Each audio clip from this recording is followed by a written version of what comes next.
इस YouTube channel study IAS प्रदेश में। आज हम लोग संविधान की अनुसूचियां पढ़ने वाले हैं। अनुसूचियां क्या होती हैं कि भारतीय मूल संविधान में 8 अनुसूचियां थी और वर्तमान में 12 अनुसूचियां हैं। जो 4 अनुसूचियां जो बढ़ी हैं वो भारतीय संविधान संशोधन करके समय समय पर उनको संविधान में शामिल किया गया है। आर्टिकल और अनुसूचियों में क्या अंतर होता है, इस चीज को हम लोग बड़ी बार समझते हैं। यानी आर्टिकल एक नियम है, उस नियम कानून को आर्टिकल में केवल एक बात को समाहित कर सकते हैं। जैसे समझना चाहें कि जैसे आर्टिकल एक गिलास है जिसमें एक व्यक्ति की प्यास बुझाने की क्षमता है, और जो हमारी अनुसूचियां हैं वो एक बाल्टी है जिसमें बहुत सारा पानी आ जाता है, और एक साथ कम से कम 10-12 लोगों को मतलब पानी पानी पिला सकती हैं। तो इसीलिए यानी जो आर्टिकल का कॉन्सेप्ट है वो छोटा कॉन्सेप्ट है। आर्टिकल में एक बात लिखी गई है, एक आर्टिकल में एक बात, लेकिन एक अनुसूची में ही सारी बातें डालने की क्षमता है। तो अनुसूची एक बड़ी कॉन्सेप्ट है और आर्टिकल एक छोटा कॉन्सेप्ट है। यानी गिलास को मानिए एक व्यक्ति की प्यास बुझा सकता है, बाल्टी है वो कम से कम 10 लोगों को तो पानी पिला ही सकती है। तो ऐसे ही अनुसूची में बहुत सारी सूचनाएं एक साथ एक अनुसूची में समाहित की जा सकती हैं, लेकिन आर्टिकल में एक ही बार समाहित की जा सकती है। जैसे कि हमारी मूल संविधान में 8 अनुसूचियां थी, वर्तमान में 12 है। तो जो पहली अनुसूची है तो उसमें कहा गया है कि भारत संघ और उनके राज्यों क्षेत्रों का वर्णन दिया गया है, यानी कितने राज्य हैं और कितने केंद्र शासित प्रदेश हैं। तो एक ही अनुसूची में 28 राज्य, यानी वर्तमान में 28 राज्य हैं, 8 केंद्र शासित प्रदेश हैं। तो वर्तमान में 28 राज्य और 8 केंद्र शासित प्रदेश की पूरी जानकारी जो है पहली अनुसूची में समाहित कर दी गई है। लेकिन आर्टिकल को उठा के देखिए तो एक आर्टिकल में केवल एक ही चीज का वर्णन दिया गया है। जैसे आर्टिकल 17 तो कहता है अस्पृश्यता का अंत, यानी छुआछूत का अंत। तो आर्टिकल एक बात कहता है, यानी छुआछूत का अंत। तो आर्टिकल इंफॉर्मेशन होल इंफॉर्मेशन नहीं गैदर करता, लेकिन अनुसूची है वो होल इंफॉर्मेशन गैदर करती है। इस चीज को ध्यान में रखना, यही अंतर है आर्टिकल और अनुसूची। अनुसूची में बहुत सारी सूचनाएं एक साथ एक अनुसूची में समाहित कर दी गई, लेकिन आर्टिकल में ऐसा नहीं है। आर्टिकल में एक ही सूचना है। तो इस कॉन्सेप्ट को शायद आप समझ गए होंगे। अब हम लोग बढ़ते हैं कि अनुसूचियां मतलब कहते किसे हैं ये समझ गए कि यानी अनुसूचियां हैं जो भी सारी इंफॉर्मेशन है पूरे संविधान की जो कहीं भी एडजस्ट नहीं हुई, यानी कि आर्टिकल एडजस्ट नहीं हुई, तो उसको सारी इंफॉर्मेशन को लिया और एक अनुसूची में इंजेक्ट कर दिया, यानी डाल दिया गया। फिर दूसरी अनुसूची में वो डाल दी गई। तो ऐसे करके बहुत सारी एक अनुसूची में बहुत सारी चीजों को डाला गया है। तो अनुसूची एक बड़ा कॉन्सेप्ट है और आर्टिकल एक छोटा कॉन्सेप्ट। ठीक है, तो मूल संविधान में जो थी हमारी 8 अनुसूचियां थी, ध्यान रखना। तो मूल संविधान में हमारी 8 अनुसूचियां थी। अभी वर्तमान में कितनी हो गई हैं? वर्तमान में 12 अनुसूचियां हो गई। 4 अनुसूचियों को हम लोगों ने समय समय पर संशोधन करके बढ़ाया है। ठीक है, तो इस चीज को समझिए, यानी कि अभी 8 अनुसूचियां हैं।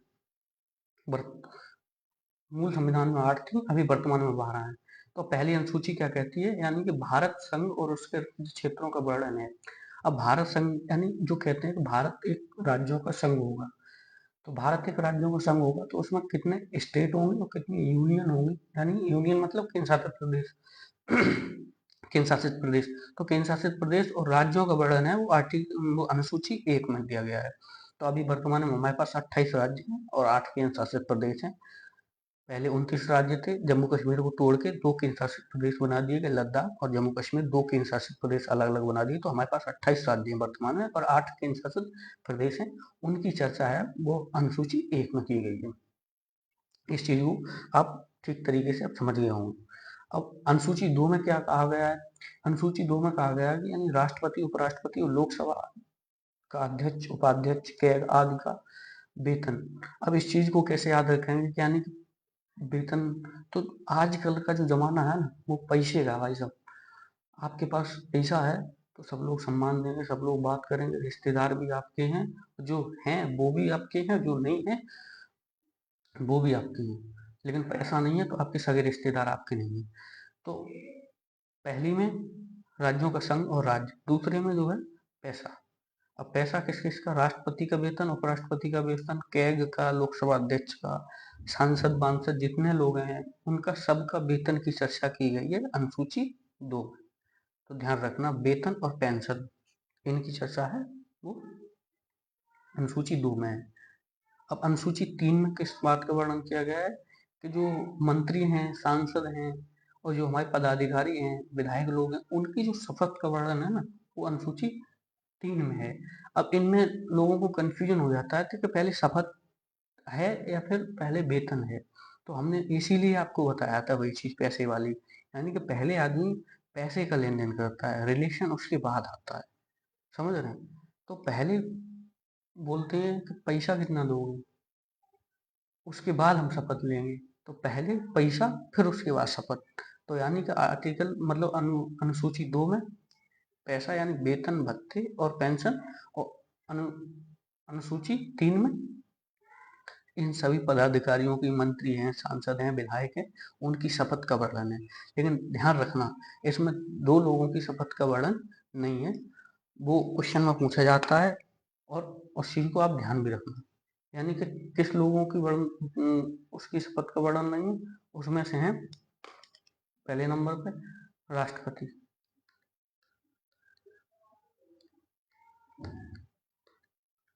ठीक, और राज्यपाल।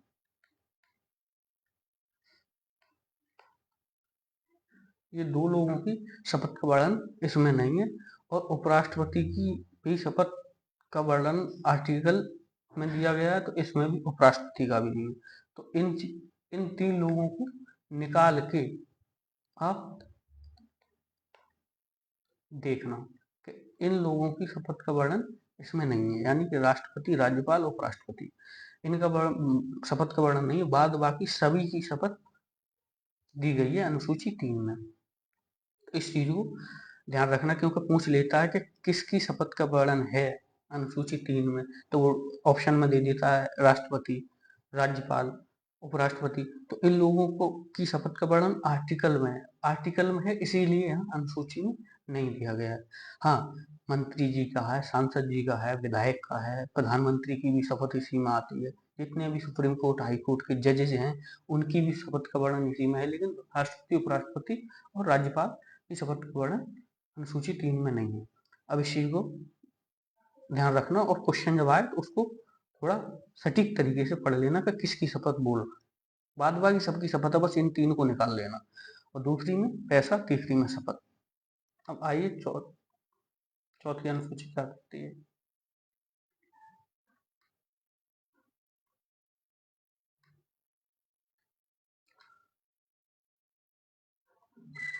अब चौथी अनुसूची क्या कहती है, चौथी अनुसूची में कहती है राज्यसभा में सीटों का बंटवारा, यानी कि जो राज्यसभा में सीटें हैं वो जनसंख्या के आधार पर आवंटित की गई हैं, कि जितनी जिसकी जनसंख्या है उतनी उसको राज्यसभा में सीटें दी जाएंगी।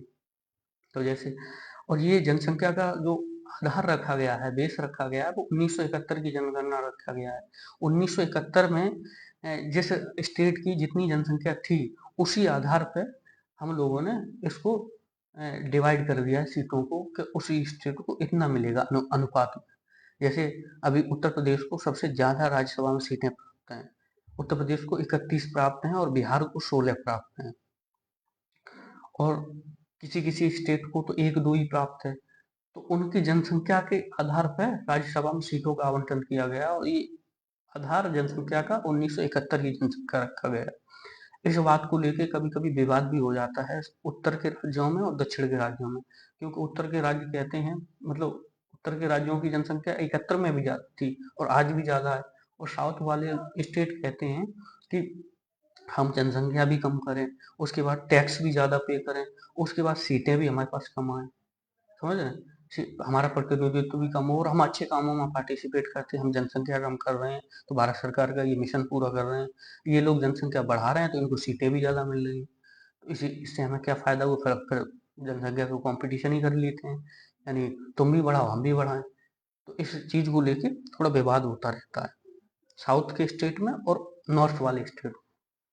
ठीक, तो सीटों का आवंटन है चौथी अनुसूची में, राज्यसभा में सीटों का आवंटन यूपी में सीटें हैं 31 और अपने बिहार में 16।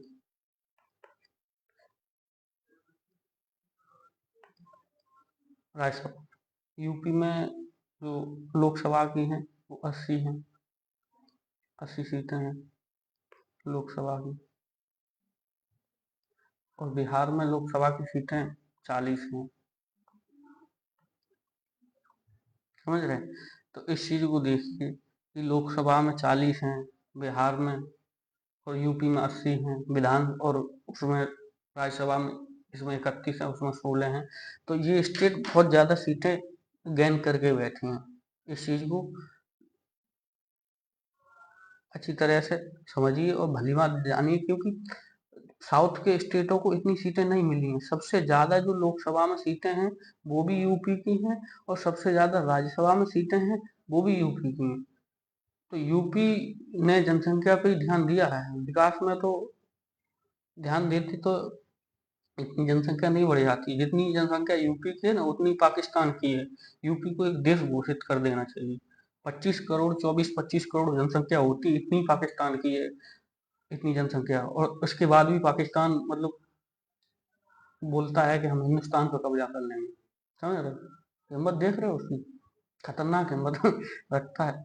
हमारे स्टेट की एक की इतनी जनसंख्या है जितनी पूरे मुल्क की जनसंख्या है उनकी। और ये अभी पहलगांव में ये लोग हमला करके गए हैं, और ये इतना खराब सोच है उनकी, इस हिसाब से करके गए हैं। यानी कि आप ये सोचिए, आप फौजी को मारते थे, फौजी आपको मारते थे, तो एक बेस लाइन पे युद्ध करते हैं, यानी फौजी आपको मारते हैं, आप फौजी को मारते हैं।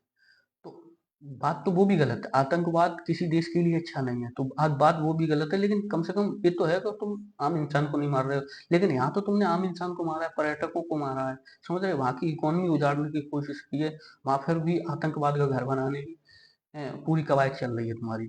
ये चीज है, तो इस चीज को लेके आप लोगों को, आम आदमी पर, पर्यटकों पर हमला नहीं करना चाहिए था, और ये बहुत निंदनीय है, बहुत ज्यादा। फौजी लोगों को आप मारते हैं, फौजी आपको मारते हैं, तो समझ में आता है। लेकिन वो वही गलत है। लेकिन वो, और ये जो आम आदमी पे हमला किया ना, वो इतना गलत है कि आप सोच भी नहीं सकते कि किस खतरनाक तरीके से, जैसे बोलते हैं कि हिंदू हो तो हिंदू देख के मारा गया है, कलमा पढ़वाया गया है, और मतलब बोल रहे हैं कि बस्त्री उतरवा के देखे गए हैं, चाहे खतवा है या नहीं है वो उनका होता है मामला देखना। तो बताइए कितनी निष्ठा पे उतर गया है पाकिस्तान, इतना तो कोई सोच भी नहीं सकता है। समझ रहे हैं। अब वही है, अ, किसी शायर का शेर है, अब हिंदुस्तान जो है ना विकास में पैसा खर्च कर रहा है, विकास कर रहा है, और जो आदमी विकास करता है उस आदमी को इतना काम ही होता है कि वो फालतू फालतू चीजों के बारे में सोच नहीं सकता है। और जो खाली बैठता है ना वो फालतू फालतू चीजों में ही सोचता है, और जो विकास करता है वो लड़ता भी किसी से नहीं है। आज आपकी किसी, कोई बिजनेस चल रहा हो, कोई दुकान हो या कोई बिजनेस चल रहा हो, तो आप किसी से लड़ना पसंद नहीं करेंगे, क्योंकि जिससे लड़ेंगे वो आपकी मतलब आपका मतलब वो एक, कहते हैं ना व्यापार में नुकसान होगा, आप ग्राहक है तो वो कट जाएगा। तो व्यापारी आदमी कभी लड़ता नहीं हो, जो विकास करता है वो भी नहीं लड़ता। और युद्ध तो किसी हालत में लड़ना ही नहीं चाहिए, युद्ध जब तक टाला जाए तब तक चलता रहे, वो ठीक है। लेकिन पाकिस्तान में इतनी भूखमरी बेरोजगारी है, 600 किलो 600 रुपया किलो आटा है, पानी की कवायद है, इकोनॉमी डूब चुकी है, सबसे कर्जा लेता फिर रहा है, कटोरा लेके भीख मांग रहा है। तो जो आदमी कटोरा लेके भीख मांगता है ना, तो उसे क्या चाहिए कि एक बड़े मुद्दे, छोटे मुद्दे को छुपाने के लिए एक बड़ा मुद्दा चाहिए। तो जैसे कि पाकिस्तान में अभी भारी तरीके से महंगाई है, भुखमरी है, बेरोजगारी है, तो वो इन चीज़ों को छुपाने के लिए युद्ध थोपना चाहता है। तो एक युद्ध हो जाए तो ये सारी चीज़ें मैनेज हो जाएंगी। हम कहेंगे हमने तो आपकी शान बचाने के लिए, आपकी देश की इज्जत बचाने के लिए युद्ध किया, और युद्ध में पैसा खर्च हो गया, इसलिए महंगाई और बेरोजगारी है। और तो जैसे किसी आदमी की टांग टूट जाए, अब टांग टूट जाए तो दुख होता है, लेकिन बगल में ही किसी आदमी को कैंसर हो जाए तो ये टांग वाला दुख कम लगने लगेगा, कैंसर वाला ज्यादा लगने लगेगा, क्योंकि वो उसकी जान जा रही है, इसकी जान थोड़ी जा रही है। ये तो मतलब जीवित तो रहेगा लेकिन वो जान से जा रहा है। यही स्ट्रेटेजी है, सेम टू सेम। यानी कि छोटी समस्या को दबाने के लिए बड़ी समस्या को क्रिएट कर दीजिए। भुखमरी, महंगाई, ये समस्याएं हैं पाकिस्तान में, बेरोजगारी। लेकिन इन समस्याओं को दबाने के लिए एक युद्ध चाह रहा है। एक युद्ध हो जाए हिंदुस्तान से तो सारी ये इंटरनल समस्याएं राष्ट्रवाद के मुद्दे पे आके खत्म हो जाएंगी। तो इंडिया और पाकिस्तान के युद्ध में फिर जनता ये नहीं सोचेगी कि हम भुखमरी से मर रहे हैं, बेरोजगारी से मर रहे हैं। बस उसे ये लगेगा कि हमने इंडिया से लड़ाई लड़ी और इंडिया परास्त हो या हम परास्त हो, बस राष्ट्रवाद का मुद्दा हावी होकर भूलेगा फिर उसे रोटी की चिंता नहीं रहेगी। और यही स्ट्रेटेजी है पाकिस्तान की। और इंडिया युद्ध टालता जा रहा है क्योंकि इसे विकास करना, एक युद्ध 20 साल पीछे धकेल देता है, विकास को 50 साल पीछे धकेल देता है, ज्यादा बड़ा हो जाए तो इसलिए इंडिया युद्ध चाहता नहीं है। और इसीलिए एक कोई शायर हैं, उनकी उन्होंने लिखा है कि द्वंद्व कहाँ तक पाला जाए, यानी जो द्वंद्व होता है ना, आपसी मतभेद के द्वंद्व कहाँ तक पाला जाए, युद्ध कहाँ तक टाला जाए। तू भी है राणा का वंशज, फेंक जहाँ तक भाला जाए। तू भी है राणा का वंशज, फेंक जहाँ तक भाला जाए। दोनों तरफ लिखा हो भारत, सिक्का वही उछाला जाए। तो पाकिस्तान जो है ना, पाकिस्तान पंजाब कश्मीर में ऐसी चीजें चाह नहीं रहा है। तो फिर एक सीमा होती है मतभेदों की कि द्वंद्व कहाँ तक टाला जाए, युद्ध कहाँ तक पाला जाए। समझे, युद्ध कहाँ तक टालोगे आप, द्वंद्व कहाँ तक पालोगे, तो ये चीजें हैं। तो फिर मजबूरी मजबूरी बस युद्ध कभी कभी करना पड़ जाता, और यही चाह रहा है ये पड़ोसी हमारा पाकिस्तान के युद्ध हो। उसकी इकोनॉमी तो चौपट है, हमारी भी कर दे। तो इसलिए इस चीज को समझिए और पढ़े लिखे का परिचय दीजिए। इंटरनली कुछ चीजें ऐसी क्रिएट मत कीजिए जो आंतरिक विद्रोह देश में भी हो जाए। पढ़े लिखे हैं आप। आइए 5वीं अनुसूची पर देखते हैं। 5वीं अनुसूची में क्या है, एससी और एसटी क्षेत्र प्रशासन और नियंत्रण के बारे में, कि जो पूरे देश में एससी और एसटी लोग हैं ना, उनके प्रशासन और उनके नियंत्रण के बारे में है। यानी कि जो शेड्यूल कास्ट हैं, शेड्यूल ट्राइब है पूरे देश में, उनका जो मैनेजमेंट है और उनका प्रशासन है वो अनुसूची 5 के अंतर्गत किया जाएगा। इस चीज को समझिए, ये पूरे देश की एससी एसटी की बात कर रहा है, किसी पर्टिकुलर स्टेट की नहीं। यानी 28 राज्य और 8 केंद्र शासित प्रदेश में कहीं भी एससी एसटी हैं, उनके प्रशासन और उनके नियंत्रण के बारे में अनुसूची 5 कहती है। अब अनुसूची 6 को देखते हैं कि क्या कहती है। अनुसूची 6 कहती है यानी कि असम, मेघालय और त्रिपुरा और मिजोरम राज्यों में जो लोग रह रहे हैं एससी एसटी, उनके प्रशासन के बारे में उपबंध किया गया है। जनजाति लोगों के बारे में उपबंध किया गया है। तो अब ये भूल जाते हैं, यानी कि इसमें है पूरे देश के बारे में। जो 5वीं अनुसूची है ये वाली, इसमें है पूरे देश की एससी एसटी है, पूरे देश की। लेकिन इसमें स्पेसिफिक एक राज्य के बारे में कहा गया है, जैसे कि असम है, मेघालय है, मिजोरम है और त्रिपुरा है। इसका एक ट्रिक है NATMM, यानी ATM और उसमें M और जोड़ दो। अब M के पूर्वोत्तर में 2 हैं, यानी मिजोरम और मणिपुर। तो ये ध्यान रखना, मणिपुर नहीं होगा, मिजोरम होगा। ATM ये ट्रिक है। इसमें A से असम है, T से त्रिपुरा है, M से मेघालय है और M से मिजोरम है। अब मिजोरम और मणिपुर इन दोनों में कंफ्यूजन हो जाता है, तो इसको सटीक तरीके से याद रखिए कि मणिपुर नहीं होगा। मणिपुर क्यों नहीं होगा, क्योंकि मणिपुर में समय समय पर कभी भी हिंसा भड़क जाती है, और जिसमें हिंसा भड़क जाती है उसको ये विशेष प्रावधान कभी नहीं दिए जाते हैं। शांति प्रिय इंसान को दौलत और शोहरत दी जाती है भगवान द्वारा, हिंसा प्रवृत्ति के लोगों को नहीं दी जाती है। ऐसे करके रिलेट करके याद रखिए। तो मणिपुर हिंसक है, इसलिए ये विशेष दल है, उसे नहीं है, मिजोरम को है। तो ये ट्रिक याद रखिए, ATMM, असम, मेघालय, मिजोरम, असम, त्रिपुरा, मेघालय, मिजोरम, ऐसे करके। और मणिपुर है नहीं। तो इसमें जो जनजाति लोगों का प्रावधान है 6 में, वो 4 राज्यों का है, और 5 में है होल पूरे देश की एससी एसटी के बारे में। ठीक, अब इस चीज को ध्यान रखिए। अब आइए हम लोग 7वीं अनुसूची के बारे में देखते हैं। 7वीं अनुसूची में क्या क्या कहा गया है। अब 7वीं अनुसूची में क्या है कि संघ सूची, राज्य सूची और समवर्ती सूची, ये 3 सूचियां हैं। इनके बारे में वर्णन किया गया है 7वीं अनुसूची में। यानी केंद्र सूची जिस पर केंद्र कानून बनाएगा, राज्य सूची जिस पर राज्य सरकार कानून बनाएगी, और समवर्ती सूची जिस पर केंद्र और राज्य दोनों कानून बनाएंगे। लेकिन अगर जो कभी भी डिस्प्यूट हुआ, केंद्र और राज्य में कभी इस मुद्दे को लेके विवाद हुआ कि किसका कानून प्रभावी होगा, तो केंद्र सरकार का कानून प्रभावी होगा, राज्य सरकार का नहीं होगा। तो ये 3 अनुसूचियां हैं। केंद्र वाली सूची में केंद्र कानून बनाएगा, राज्य वाली में राज्य, और समवर्ती वाली में दोनों बनाएंगे। लेकिन एकाधिकार जब लड़ाई होगी तो केंद्र का कानून डोमिनेट करेगा, राज्य का नहीं। ठीक है। अब इसमें है क्या क्या, जैसे केंद्र में कौन कौन से जो विषय हैं वो रखे गए हैं केंद्र सूची में। जैसे कि देखिए, इसमें रक्षा है, ठीक है, जितनी भी रक्षा है, मुद्रा है, बैंक है, विदेश मामले हैं, और संचार है। ये जो चीजें हैं, ये जैसे आप समझिए ना, तो आपके दिमाग में एक छवि बनती होगी कि इस चीज को राज्य सरकार मैनेज नहीं कर पाएगी। वो सारी चीजें केंद्र में डाली गई हैं, और जो जिन सारी चीजों को मतलब लगता है कि केंद्र राज्य मिलके चला सकते हैं, उनको समवर्ती सूची में रखा गया है। तो जैसे रक्षा है, बैंक है, नोट छापना है, विदेशी मामले हैं, संचार है, कम्युनिकेशन है, ये सारे मामले केंद्र सरकार ने अपने पास रख लिए हैं। और जो मामले राज्य सरकार को देने हैं उसमें कृषि है, पुलिस प्रशासन है, व्यापार है, स्वास्थ्य है, ये मामले राज्य सरकार के हैं। जो समवर्ती सूची में है, शिक्षा है, शिक्षा पे कानून केंद्र भी बना सकती है और राज्य भी बना सकता है।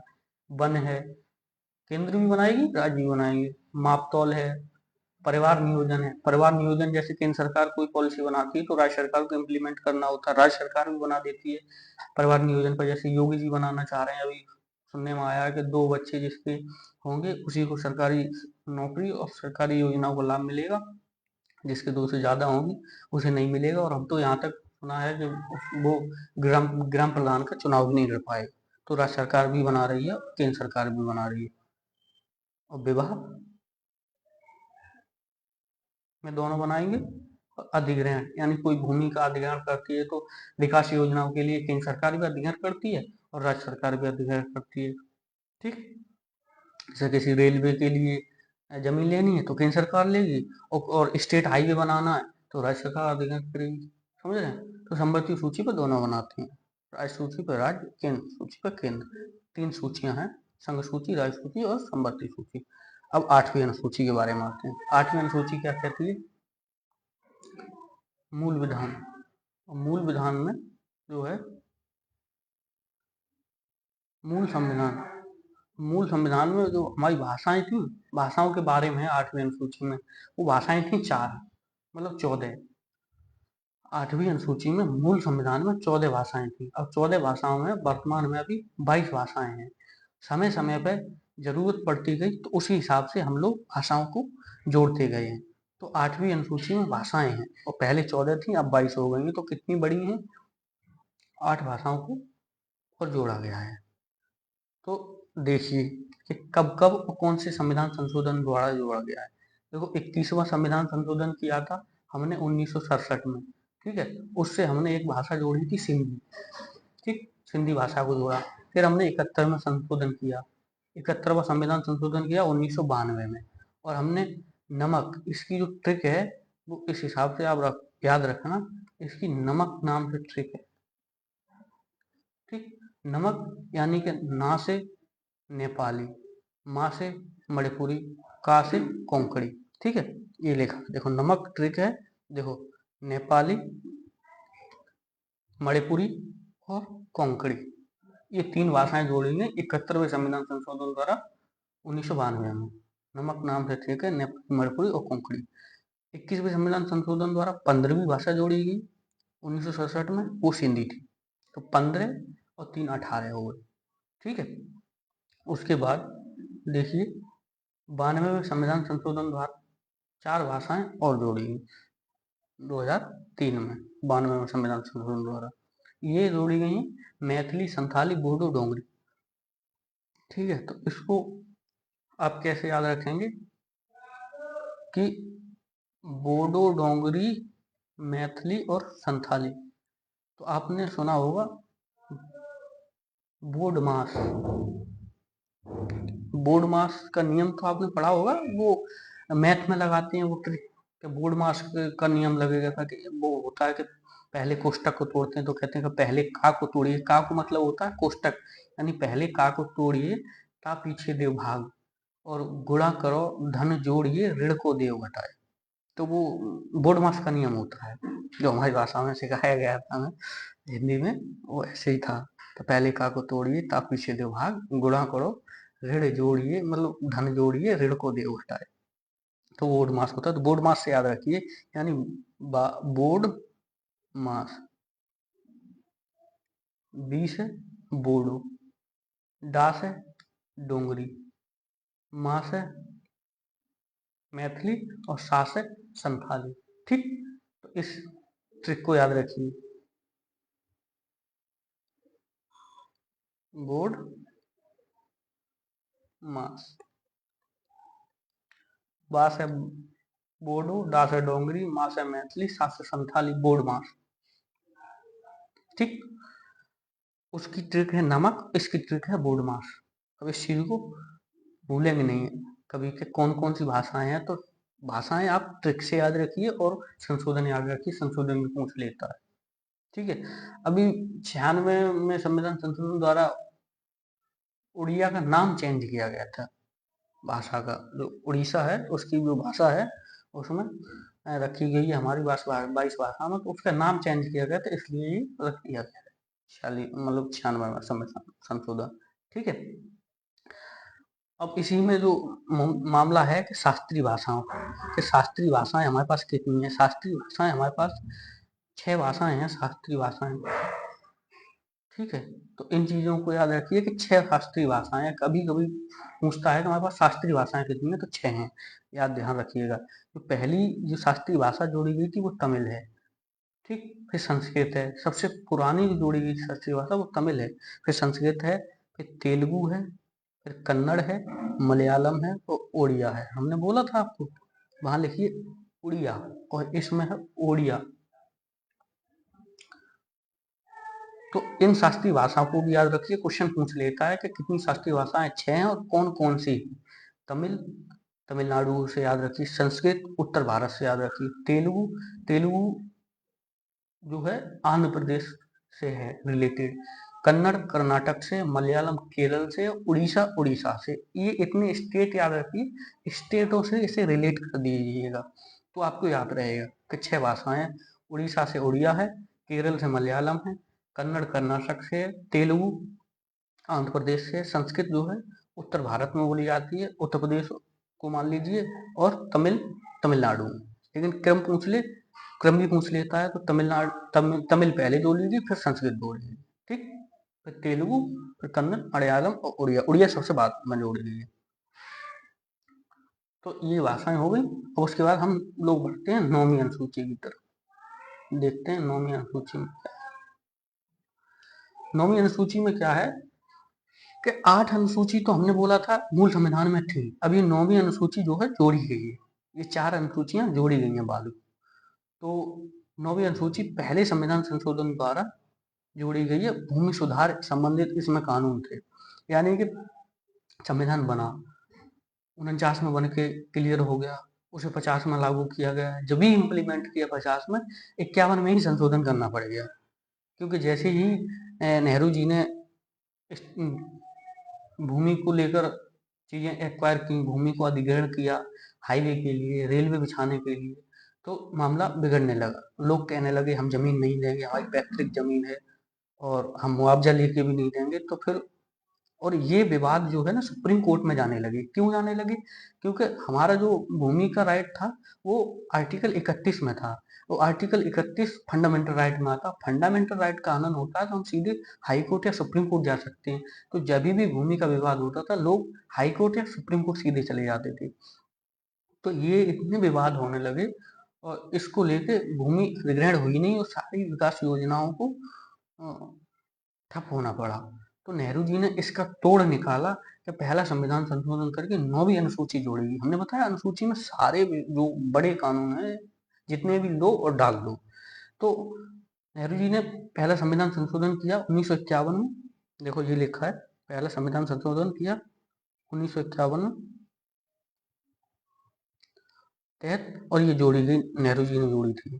और इसमें जो है जितने भी भूमि से लेके जो कानून थे उनको 9वीं अनुसूची में इंक्लूड कर दिया, और 9वीं अनुसूची में साफ साफ लिख दिया कि जो भी 9वीं अनुसूची में डाले गई मतलब विषय हैं उन विषय के लिए आप कोर्ट नहीं जा सकते, और इन विषय की कोर्ट समीक्षा भी नहीं कर सकता। जैसे सुप्रीम कोर्ट पुनर्विचार कर लेता है ना किसी मुद्दे को लेके, या स्वतः संज्ञान ले लेता है, तो उसमें साफ साफ इंक्लूड भी करा दिया कि इन मुद्दों को लेके आप कोर्ट जा नहीं सकते और कोर्ट इन पे पुनर्विचार नहीं कर सकता है। इसमें पड़ गया बस इस विषय के बारे में अब कोई नहीं सोचेगा। तो ये 9वीं अनुसूची की ताकत थी। तो इसमें नेहरू जी ने कम से कम मतलब अभी वर्तमान में 284 विषयों को इंक्लूड कर रखा है 9वीं अनुसूची में। इतने विषय डाल दिए तो इनकी समीक्षा नहीं कर पाई। लेकिन केशवानंद भारती में जब सुप्रीम कोर्ट ने मूल ढांचे का सिद्धांत दिया कि मूल ढांचे का सिद्धांत है, उसी में कहा कि अब जो 1973 से के बाद जो भी जो कानून है वो 9वीं अनुसूची में जोड़े जाएंगे तो उनका पुनर्विचार कोर्ट करेगा। ठीक है, तो नेहरू जी के जमाने में करता नहीं था। फिर 73 के बाद जब मूल ढांचे का बेसिक स्ट्रक्चर का जो थ्योरी निकल के आई केशवानंद भारती में, उसके बाद जो भी सब्जेक्ट इसमें डाले जाएंगे उनकी समीक्षा सुप्रीम कोर्ट कर सकता है। ठीक है, तो ये 9वीं अनुसूची है, भूमि सुधार से पहले संविधान संशोधन द्वारा जोड़ी गई थी। कितने विषय हैं अभी वर्तमान? 284 हैं, 283-84 के लमसम है। अब पुनर्विचार हो सकता है, पहले नहीं हो सकता था। और ये मामला कहाँ से निकला था? भूमि अधिग्रहण हो रही थी तो उसमें समस्याएं आ रही थी, जमींदार से ले रहे थे और भूमिहीनों को बांट रहे थे, रेलवे बिछाने के लिए, हाईवे बनाने के लिए ले रहे थे। बहुत बहुत लोगों को बहुत बहुत जमीनें थी, तो एक्वायर कर रहे थे तो वो मूल अधिकार आता तो सीधी सुप्रीम कोर्ट या हाई कोर्ट चले जाते थे। इसलिए तो ये समस्या थी, तो इसलिए ये 9वीं अनुसूची नेहरू जी ने जोड़ी थी। आइए अब 10वीं अनुसूची के बारे में देखते हैं, थोड़ा डिटेल हो जाती है।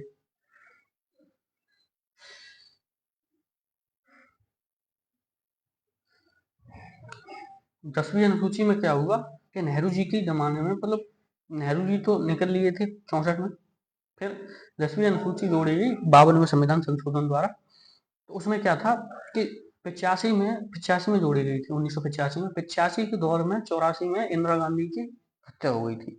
सिख सरदारों ने, उनके गार्डों ने उनकी हत्या कर दी थी। तो हत्या होने के बाद फिर उस जो समय था तो वहां पर चीजें ऐसी बिगड़ने लगी थी कि लोग दल बदल बहुत कर रहे थे कि आज इस पार्टी में है, कल उस पार्टी में है, परसों उस पार्टी में। एक एक व्यक्ति का नाम था राम, तो उसने तो हद ही कर दी थी, उसने एक दिन में 3 पार्टियां बदल दी थी। सुबह को इस पार्टी में, दोपहर को उस पार्टी में और शाम को उस पार्टी में, एक दिन में 3 पार्टियां बदली थी। तो तब दुखी होके तब राजीव गांधी ने दल बदल कानून को लाया गया था, यानी दल बदल करेगा कोई तो उस पर जो उसका सांसद या एमएलए का जो पद है वो समाप्त कर दिया जाएगा। यानी जिस पार्टी के आप सिद्धांत पर, क्रेडिट पर लड़े थे और उसी पार्टी से आप जा रहे हैं तो आपका एमपी एमएलए का पद भी समाप्त हो जाएगा। क्योंकि राम नाम का व्यक्ति, उनका नाम ही रख दिया गया था, तीन एक ही दिन में 3 पार्टी बदली तो उनका नाम रखा है आया राम और गया राम, यानी आया राम फिर गया राम, पहले आया राम फिर चला गया राम।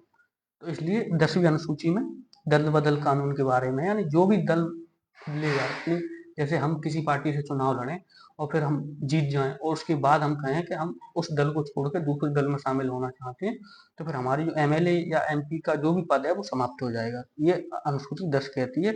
और 52वें संविधान संशोधन द्वारा 1985 में जोड़ा गया था राजीव गांधी के सामने, क्योंकि राजीव गांधी इस चीज से बहुत परेशान थे, रोज पार्टियां बदली जा रही थी।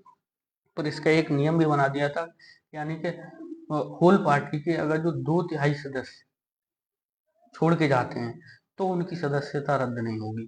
2/3, 2/3 के समझते हो मतलब कि मतलब अगर 100 में से 66 लोग चले जाएं तो सदस्यता रद्द नहीं होगी, तो फिर पार्टी में को डिफॉल्ट होगा, क्योंकि इतने लोग एक साथ क्यों छोड़ के जा रहे हैं।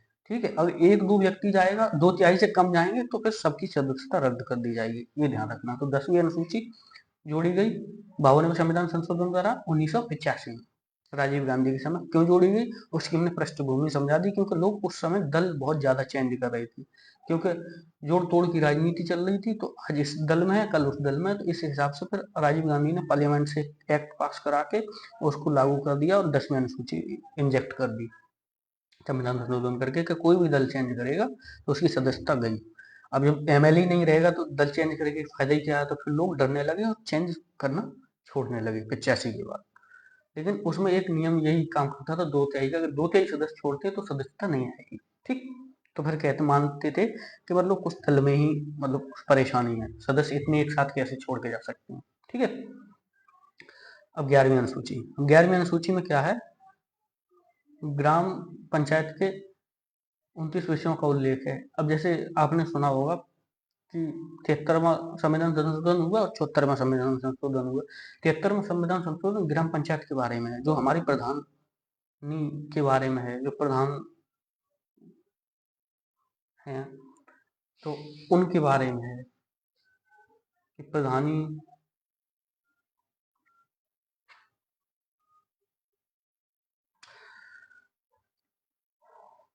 एक मिनट रुकना, लाइट चली गई है अभी।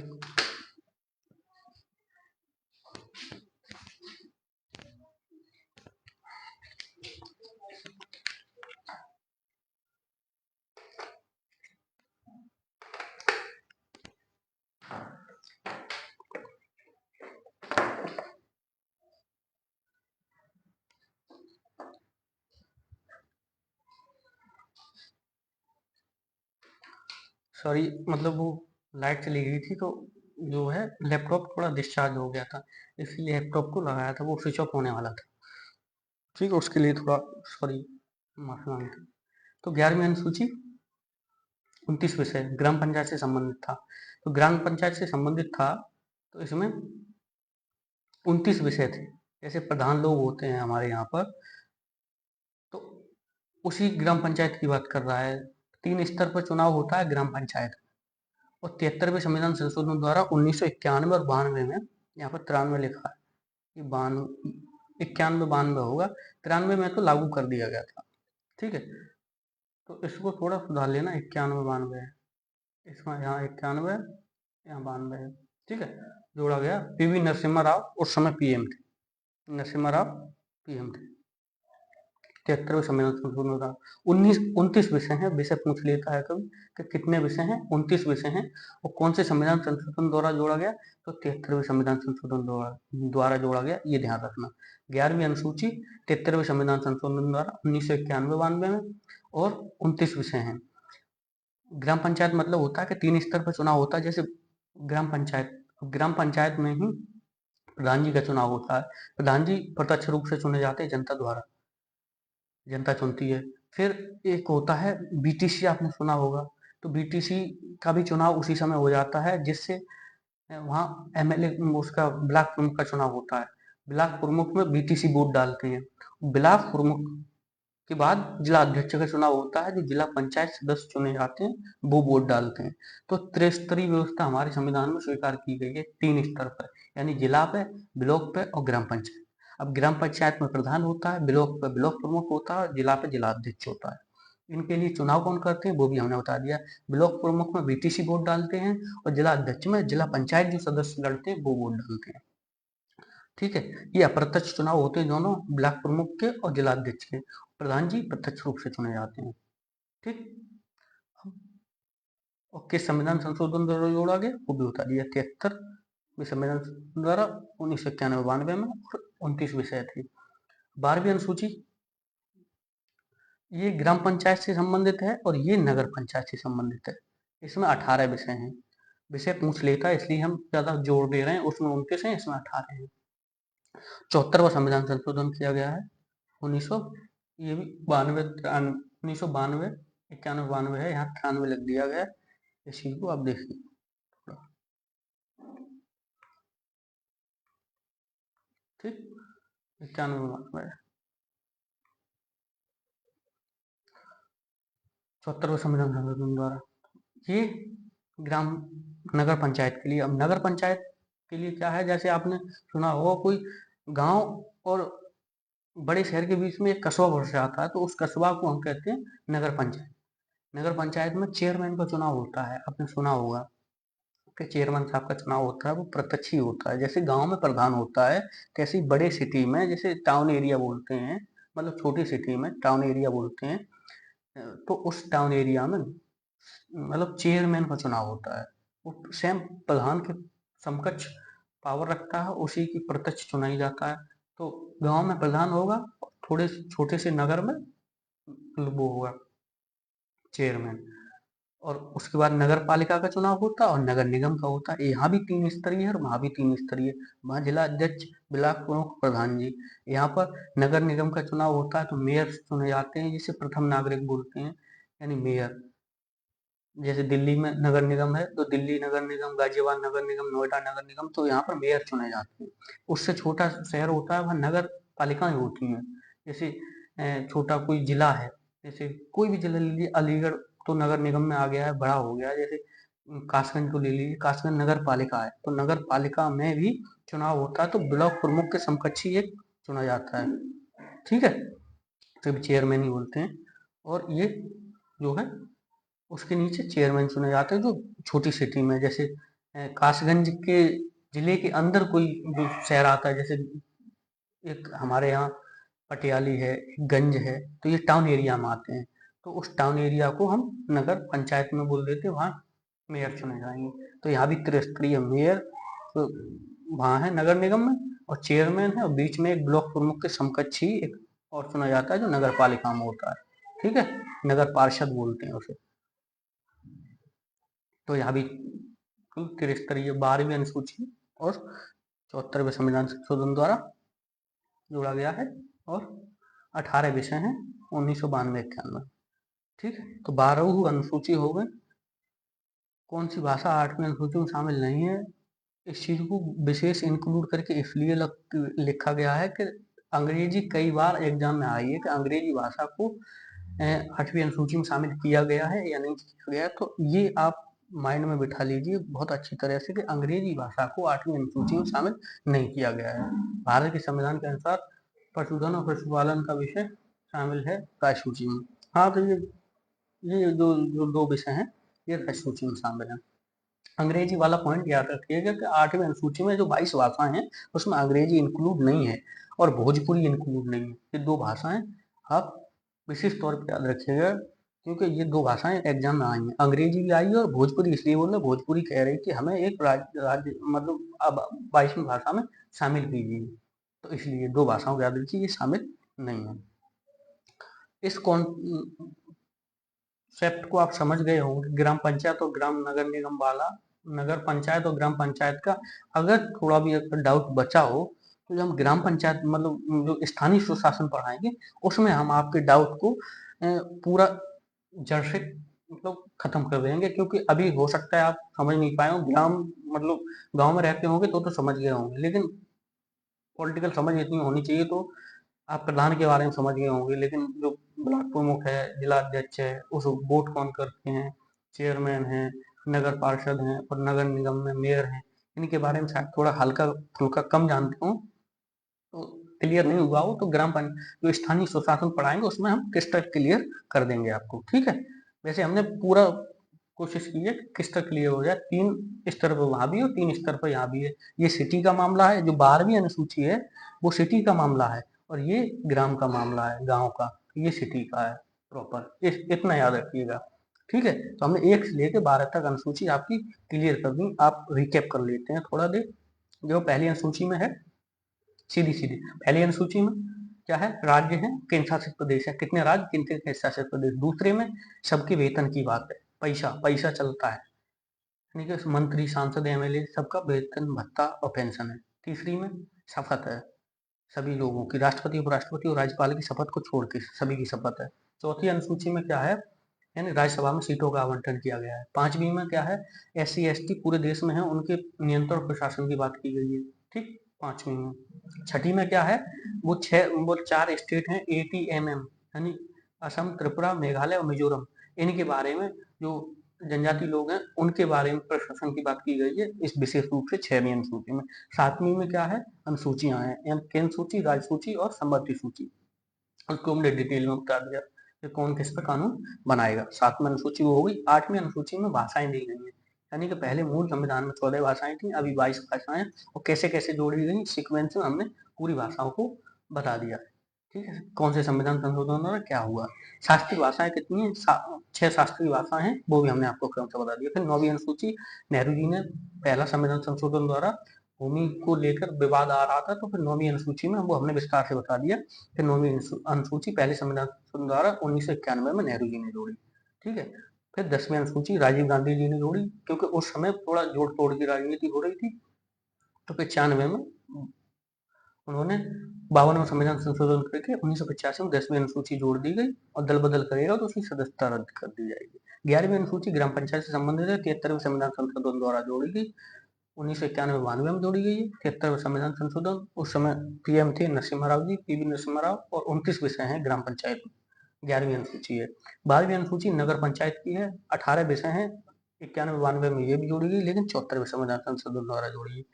और इसमें क्या है वो हमने आपको डिटेल से समझा दिया, और ये सारी चीजें हमने रिकैप कर दी। अब इस चीज को लेकर आपको कोई कंफ्यूजन नहीं रहा।